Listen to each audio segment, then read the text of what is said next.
மீன ராசி 7.5 சனியில ஒரு கடுமையான ஒரு நேரத்தில், அதாவது ரொம்ப ஒஸ்ட் பார்ட்ல இப்போ நீங்கள் இருக்கிறீங்க. ஜென்ம சனி காலகட்டம் 2025 4வது மாசத்துல ஆரம்பிச்சது. 2027 6வது மாசம் வரைக்கும் இந்த ஜென்ம சனி இருக்குது. இந்த வீடியோவோட தலைப்பே அதுதான். இந்த ஜென்ம சனி எப்போதான் முடியுது, நடந்ததும் நடக்க போவதும், இதை பத்தின ஒரு டீட்டெயில்டான விளக்கத்தை தான் இந்த வீடியோல நம்ம பார்க்க போறோம். மற்றும் இந்த 26லையும் 27லையும் நம்ம எப்படி நம்ம வாழ்க்கையை பிளான் பண்ணிக்கலாம், இந்த ஜென்ம சனியோட தாக்கம் எந்த அளவுக்கு இருக்கும், அதை டேக்கிள் பண்றது எப்படி, இந்த மாதிரி சில விஷயங்களை இந்த வீடியோ நம்ம பார்க்க போறோம். கடைசி வரைக்கும் பாத்தீங்கன்னா உங்களுக்கு ஒரு நல்ல புரிதல் கிடைக்கும். டைம் வேஸ்ட் பண்ணாம இன்னைக்கு வீடியோக்கு நம்ம போயிடலாம். அதுக்கு முன்னால என்கிட்ட உங்களோட ஜாதகத்தை கொடுத்து தனிப்பட்ட முறையில் ஜாதக பலன்கள் தெரிஞ்சுக்கணும்னு நினைச்சீங்கன்னா கீழே என்னோட வாட்ஸ்அப் நம்பர் கொடுத்துருக்கேன், அதுல என்ன நீங்க தொடர்பு கொள்ளலாம். வாங்க இன்னைக்கு வீடியோக்கு போலாம்.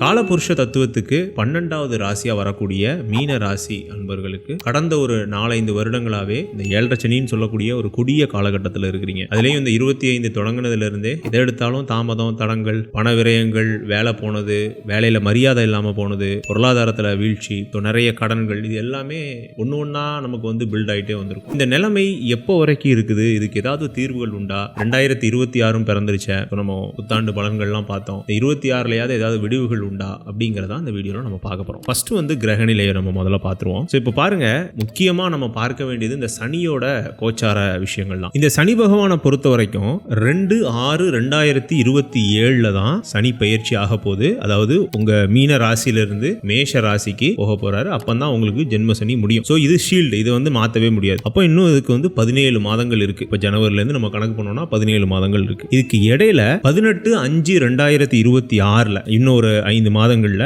சனி வந்து உத்திரட்டாதியிலிருந்து ரேவதிக்கு போறார். அப்போ பூரட்டாதி நட்சத்திரத்துக்காரர்களும் உத்திரட்டாதி நட்சத்திரத்துக்காரர்களும், அதாவது இந்த 2 நட்சத்திரத்துல பிறந்த மீனராசிக்காரர்களுக்கும் கொஞ்சம் ஜென்ம சனியோட தாக்கம் குறைவா இருக்கும். அப்ப ரேவதி நட்சத்திரத்துக்காரர்களுக்கு அதிகமா இருக்குமா? ஆமா, வேற வழி இல்ல. ஆனா அதுக்கு ஒரு தீர்வு இருக்கு. குரு பெயர்ச்சி நடக்க போகுது வரக்கூடிய 2026 6வது மாசம். இதையும் நீங்க நிறைய, நானும் சொல்லியிருக்கேன், நிறைய நீங்களும் வீடியோக்கள்லாம் பார்த்திருப்பீங்க. வரக்கூடிய ஜூன் மாசம் குரு பெயர்ச்சி நடக்குது. இந்த குருவானது மிதுன ராசியில இருந்து கடக ராசிக்கு போக போறாங்க. இது ஒரு மிகச்சிறந்த ஒரு விஷயம். இதை பத்தி நம்ம பேசுவோம். அப்ப கிட்டத்தட்ட இந்த 17 மாதங்கள்ல இந்த முதல் 5 மாதங்கள் தான் நீங்க கவனமா இருக்க வேண்டிய காலகட்டம். இப்ப புரியுதுங்களா? ஏன்னா இந்த சனிக்கு வந்து குருவோட பார்வை வரக்கூடிய குரு பயிற்சியில கிடைச்சிருது. அப்ப எதுலாம் நம்ம கவனமா இருக்கணும்? மெயினா அந்த ஜென்ம சனியில நம்ம மாற்றுறது வந்து 3 விஷயங்கள்ங்க. கடன், நோய், எதிரி. நீங்க எந்த வயதினரா இருந்தாலும் இந்த 3 விஷயங்கள் உங்களை தாக்குறத, அல்லது இந்த 3ல ஏதோ 1ஓ 2ஓ அதோட வீரியத்தை பொறுத்து, உங்க ஜாதகத்தோட வீரியத்தை பொறுத்து நமக்கு அது தாக்க தான் செய்யும். அதோட பலாபலங்கள் நம்ம அனுபவிச்சு தான் ஆகணும். ஆனா இதுல ஒரு நல்ல விஷயம் என்ன அப்படின்னு பாத்தீங்கன்னா, எல்லாருக்கும் அதாவது ஜென்ம சனிங்கிறது கெடுதல் தான் கொடுக்கும்னாலும் உங்களுக்கு மட்டும் ஒரு சின்ன ஒரு அட்வான்டேஜ் இருக்கு. காரணம் என்னன்னா, சனி இருக்கக்கூடிய இடம் வந்து குருவோட வீடு. அந்த குருவானவர் கிட்டத்தட்ட 12 வருஷம் கழிச்சு உச்சமாகறாருங்க. அது ஒரு மிகச்சிறந்த விஷயம். இந்த 27 அதை புத்தாண்டு பலன்களே நான் இதை பத்தி டீடைல்டா பேசியிருந்தேன். இருந்தாலும் மீனராசிக்குன்னு ஒரு தனியான ஒரு வீடியோ போடணுங்கிறதுனால இந்த தலைப்புல நம்ம பேசுறோம். இது ஒரு மிகச்சிறந்த விஷயம். ஏன்னா ஜென்ம சனி காலகட்டத்தில் கிட்டத்தட்ட ஒரு 12 மாதங்களை இந்த குருவானவர் உங்களை காப்பாத்தி கொடுக்கிறாரு அப்படின்னு நம்ம சொல்லலாம். இதனால என்ன நடக்கும் அப்படின்னா, இந்த 5 மாதங்கள் மட்டும் நீங்க இந்த நோய், கடன், எதிரிகள் அப்படிங்கறதுல நம்ம வந்து கஷ்டப்பட்டா கூட அதுக்குண்டான தீர்வுகள், அதுக்குண்டான சொல்யூஷன்ஸை 2026 ஜூன்ல இருந்தே நீங்க பார்க்க ஆரம்பிப்பீங்க. கடன் கொஞ்சம் கொஞ்சமா குறையும். நீண்ட காலமா வேலையில பிரச்சனை இருக்கிறவங்களுக்கு ஏதோ ஒரு சின்ன மாற்றம் இருக்கும். அதிரடியான பெரிய மாற்றங்கள் இல்ல, பிராஸ்பரஸான இயர்லாம் சொல்ல மாட்டேன். ஒரு மன அமைதி, வீட்டுல வந்து நிம்மதியா தூங்கலாம். காலைல எந்திரிச்சு நம்ம வேலைக்கு போறோம் அப்படின்னா நிம்மதியா இன்னைக்கு சாட்டிஸ்ஃபைடா நம்ம போயிட்டு வருவோம் அப்படிங்கிற மாதிரி போயிட்டு வரலாம். சரிங்களா? இது நீங்க ஜூன் மாசத்துக்கு அப்புறம் எதிர்பார்க்கலாம். அதே மாதிரி கடன், நீண்ட நாள் கடன் பிரச்சனைகள் அப்படிங்கிறது கொஞ்சம் கொஞ்சமா அடையும். எப்படினாலும் இந்த 7.5 சனி முழுக்கவே கடன் பிரச்சனைகள்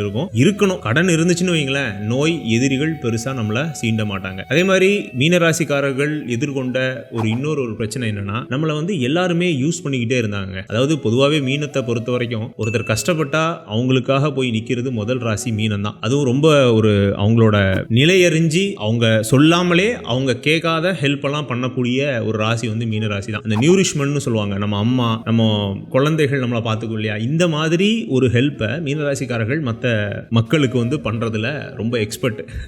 அது நிறைய பேர் உங்களுக்கு தெரியாது, ஆனால் உங்களை சுற்றி இருக்கிறவங்களுக்கு உங்களை பற்றி தெரியும். ஸோ இந்த ஒரு நியூரிஷ்மெண்ட், அந்த ஒரு கம்ஃபர்ட் கொடுக்கக்கூடிய நீங்க உங்களோட அந்த ஒரு இன்னசென்ஸை யூஸ் பண்ணி நிறைய நம்மளை வந்து யூஸ் பண்ணியிருப்பாங்க. இப்போ கடந்த ஒரு 3 வருஷம்லாம், அதுவும் 25லாம் ரொம்பவே நம்ம வேலை செய்கிற இடத்துல, நம்ம ஃப்ரெண்ட்ஸ் மத்தியில், அல்லது நம்மளோட குடும்பத்தில், அதாவது மனைவி, கணவன், இந்த மாதிரி இல்லைன்னா சொந்தக்காரங்க மத்தியில் இது எல்லாமே இதுக்கப்புறம் கொஞ்சம் கொஞ்சமா குறைய ஆரம்பிக்கும். அதாவது இன்டென்ஷனோட பழகக்கூடிய மனிதர்கள் கொஞ்சம் கொஞ்சமா நம்மளை விட்டு விலக ஆரம்பிப்பாங்க. ஒண்ணு அவங்க வேற ஏதாவது லைன்ல பிஸி ஆவாங்க, இல்லைன்னா நம்ம விலக வேண்டிய ஒரு கட்டாயம் அப்படிங்கிறது ஏற்படும். ஒரு நல்ல சூழல், நல்ல மனிதர்களோட நம்ம வந்து பழகக்கூடிய வாய்ப்பு, குறிப்பா வேலை இடத்துல நமக்கான ப்ராப்பர் ரெகக்னிஷன், இதெல்லாம் நீங்க ஜூன் ஜூலைக்கு அப்புறம் நீங்க எதிர்பார்க்கலாம். ஆனாலும் ஜென்மசனி தாங்க. ஜென்மசனில இந்த 3 விஷயங்கள்ல கவனமா தான் இருக்கணும். நோய் கடன் எதிரி. நோயை நம்ம வந்து சரிப்படுத்தணும் அப்படின்னா ப்ராப்பரான டயட்டு, சரியான நேரத்துல தூக்கமின்மை நிறைய பேர் பார்த்திருப்பீங்க. ஏன்னா அந்த விரயச்சனில இருந்தே உங்களுக்கு யாருக்குமே பெருசா தூக்கம் அப்படிங்கிறது ஒரு கம்ப்ளீட்டா இருந்திருக்காது மீனராசியை பொறுத்த வரைக்கும். அதே மாதிரி ஜென்மசனி ஆரம்பிச்சோன்னா மன அழுத்தம், நாளைக்கு என்ன பண்ண போறோம், இந்த கடனுக்கு நம்ம என்ன பண்ண போறோம்,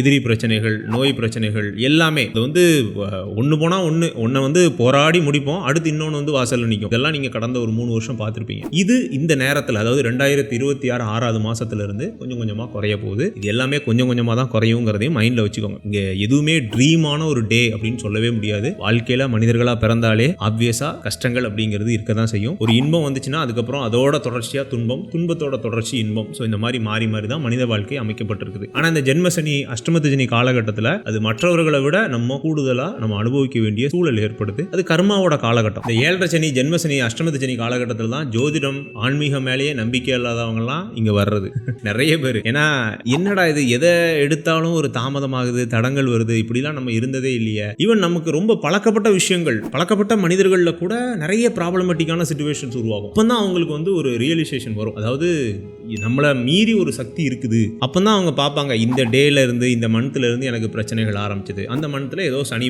மாறி இருக்கும், சனி பயிற்சி நடந்திருக்கும், ஜென்மசனியா இருக்கும், சம்திங் ஏதோ ஒன்று நடந்திருக்கும். அப்பதான் அவங்களுக்கு வந்து இந்த ஜோதிடத்தின் மேல நம்பிக்கை வரும். ஏன் நம்மள நிறைய பேர் கூட இந்த 7.5 சனி ஆரம்பிச்சதுக்கு அப்புறம் தான் இந்த வீடியோக்கெல்லாம் தேடி பார்க்க ஆரம்பிச்சிருப்போம். மீனராசிக்கு எப்படி இருக்கு, ஏன் நட்சத்திரத்துக்கு எப்படி இருக்கு அப்படின்ட்டு. உங்களை எத்தனை பேருக்கு அந்த மாதிரி அப்படி ஒரு நம்பிக்கை இந்த 7.5 சனி ஆரம்பிச்சோன்னா வந்துச்சு அப்படிங்கிறத கமெண்ட் செக்ஷன்ல கமெண்ட் பண்ணுங்க. அதே மாதிரி சொன்னபடியே இந்த 2026 அப்படிங்கிறது 25 விட ரொம்ப நல்லா இருக்கும். அதை கண்டிப்பா சொல்ல முடியும். ஏன்னா 25ல உங்களுக்கு சான்ஸே இல்லைங்க, எங்கேயுமே சான்ஸ் இல்லை. பாருங்க, ராகு கேது பயிற்சி நடந்துச்சு, ஆனாலும் அதுல பெருசா பிரயோஜனம் இல்லை. 6ஆம் இடத்துக்கு கேது வந்தாரு, அதுல சின்ன சின்ன கடன்கள் அடைஞ்சது, இருந்தாலும் அதை விட பெரிய கடன்கள் வர ஆரம்பிச்சுட்டு, சின்ன நோய்கள் வந்தா கூட அதை சமாளிக்க முடிஞ்சது. ஆனா அதை விட பெரிய எதிரி பிரச்சனைகள் வந்துச்சு, தடங்கல்கள் வந்துச்சு, தாமதங்கள் வந்துச்சு, பொருளாதார கஷ்டங்கள் வந்துச்சு, நெருக்கடிகள் வந்துச்சு. காரணம் என்னன்னா சனி 12ல இருந்து அப்படியே ஜென்மத்துக்கு வந்தாரு. குருவும் பெருசா வலுவா இல்ல, 4ஆம் இடத்துல கேந்திரத்துல போய் மாட்டிக்கிட்டாரு, 10ஆம் இடத்தை பார்த்தாரு. அதனால ஏதோ ஒண்ணு நம்ம வந்து ஒரு மிராக்கிள் மாதிரி அங்கங்க நமக்கு நல்ல சூழல்கள் உருவாயிட்டு இருந்துச்சு. ஆனாலும் 2026ல தான்